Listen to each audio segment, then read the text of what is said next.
Naamini unafahamu mambo mengi sana kuhusiana na soka, lakini leo nipo hapa tu kukuletea mambo matano muhimu kuhusiana na kikosi cha wananchi Yanga. Kama makini ili upate kile kilicho bora kuhusiana na kikosi cha wananchi Yanga.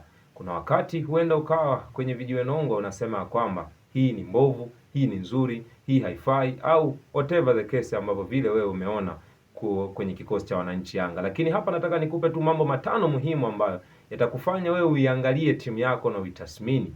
Je, ina uwezo wa kushindana na kina fulani au kina nani ambao wanaweza wakaja mbele yako ukaenda kushindana nao kwa ubora zaidi, kama mshabiki wa klabu ya Yanga ama miongoni mwa wale ambao wanaipenda Yanga. Bana, story tu ni kwamba Yanga jana walicheza mchezo wa kirafiki wa kimataifa dhidi ya timu ya Les Eagles de Congo ya pale nchini Kongo. Bana, story tu ni kwamba kuna mambo matano muhimu hapa ambayo tunatakiwa mimi na wewe tuyaangalie.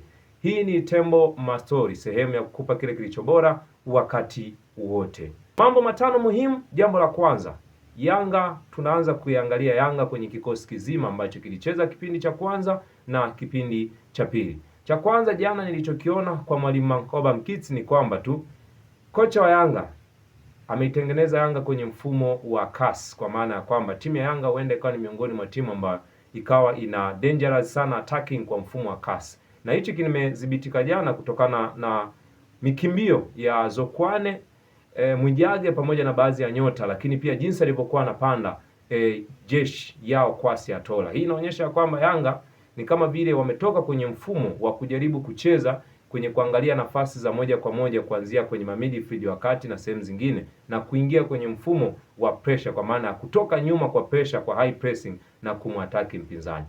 Jambo la pili tu ni kwamba mwalimu Mankoba Mkiti inaonekana ni kwamba anafikika sana golini, yaani ni miongoni, ameitengeneza timu ambayo inaweza kucheza attacking ila sio defensive, kwa maana ya kushambulia, lakini ana uwezo wa kufikika golini kwa haraka zaidi, hususan kwenye mipira ya counter attack.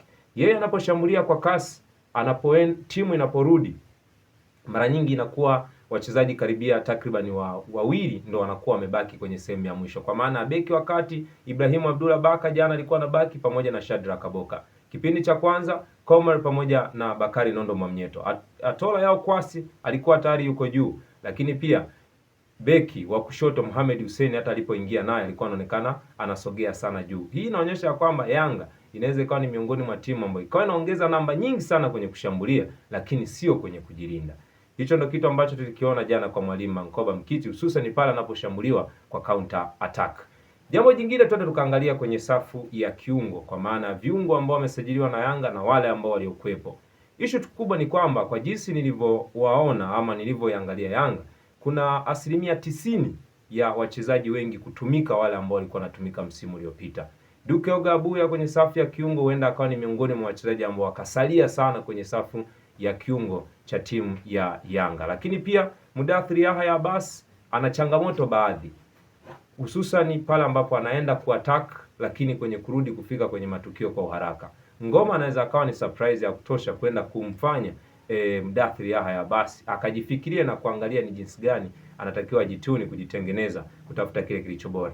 Lakini kwenye safu ya ulinzi, kwa maana ya beki namba 4 na namba 5, huenda tukawaona wale ambao wamekuwa wakitumika mara nyingi. Hapa namzungumzia Ibrahimu Abdullah Baka na Dickson Job, ambaye sema katoka injury. Kama atarejea kwenye kiwango kile kile, anaweza akachukua namba, kwa maana yeye na Ibrahimu Abdullah Baka wakasalia kwenye safu ya ulinzi. Upande wa kushoto nategemea kumuona Mohamed Hussein kwamba bado yupo sana upande wa kushoto, lakini upande wa yao Kwasi Atola kiwango toke majeruhi, lakini jinsi alivyorudi kwenye kikosi kuna kitu cha ziada ambacho ni kama vile kinaongezeka kutoka baada ya kutoka injury na sasa hivi anapoitumikia Yanga. Kwa kuna kitu ambacho Yanga pia upande wa Atola yao Kwasi kipo na kinaonekana.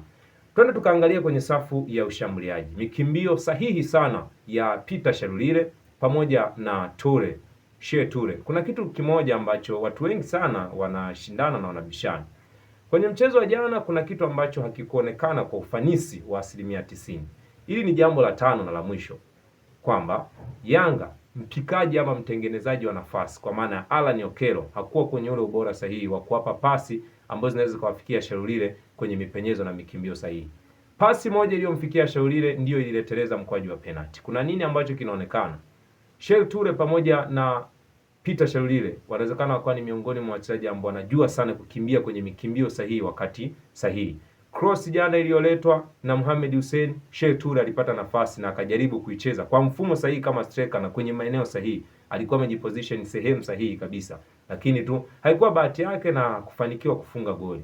Kwa hiyo Yanga kwenye safu ya ushambuliaji kuna kitu ambacho kinawezekana kikaongezeka cha ziada, lakini kitu ambacho na swali ambalo nakuacha nalo kwa siku hii ya leo ni kwamba je, Mwijage kwa jinsi alivyoonekana kucheza kwenye kikosi cha Yanga, hawa wachezaji wapya waliosajiliwa na kikosi cha Yanga, je, huenda wakafeli kama walivyokuja kina Celestine Yakua, au Mwijage anaweza akapata namba kwenye kikosi cha Yanga, au wale ambao walikuwepo msimu uliopita tuwategemee kuwaona tena msimu huu? Hii ni Tembo Mastori, sehemu ambayo inakupa kile kilicho bora. Kikubwa tu usisahau kutenda jambo la kiungwana kwa maana ya kusubscribe, kulike, kucomment na kushare. Napatikana YouTube, Instagram pamoja na Facebook. Bana, hii ni